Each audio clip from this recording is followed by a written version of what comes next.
This week's Safety Toolbox Talk is on some subject matter that we haven't discussed in quite some time, and it's relative to these overhead power lines adjacent to our supported scaffold here and the dangers associated with those. And then additionally, taking a look at this wall that this client would like to have done as far as grinding and pointing, but yet there's a live active transformer within 15 feet of the face of that building. Now, the OSHA standards subpart K state that we need to stay a minimum of 10 feet away from these overhead power lines, but in a case where the power source is more than 345 kV, we need to equate the distance of how far we need to stay away from that transformer and or power lines.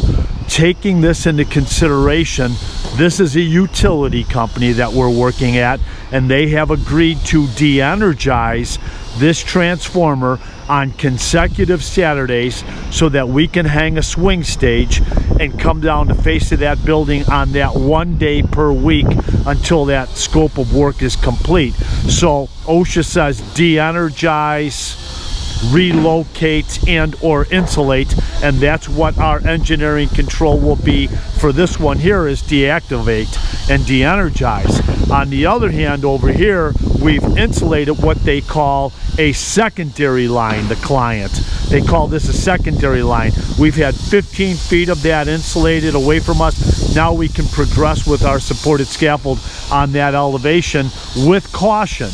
But overhead power lines, one of the most misunderstood hazards in the construction industry.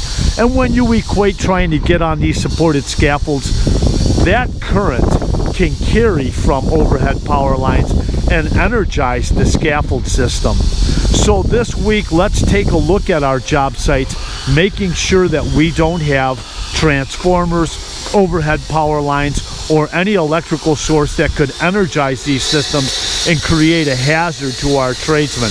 Let's have a safe week.